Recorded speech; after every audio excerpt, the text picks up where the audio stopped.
Why is denial the first thing to tackle, and why did denial come about? Well, denial is survival. At some point, to survive, we had to come up with a means of creating an alternate reality in our brain so that we could survive the emotional pain, usually in early childhood. And that ability is a protecting coping mechanism at the heart and center of addiction, which did work in certain scenarios and no longer works. So it needs to be removed fully to get some healing going. That is why we're tackling denial first.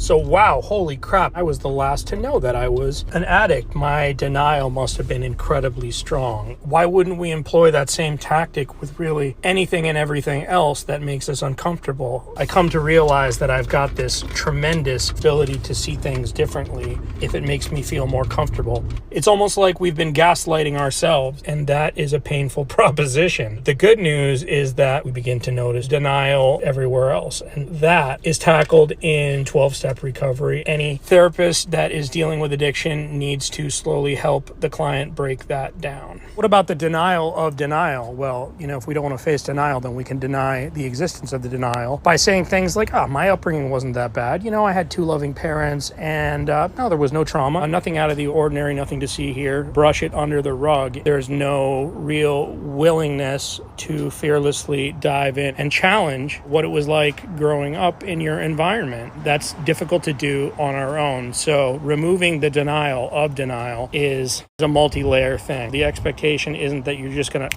snap your fingers and be able to have this clarity. You may need help.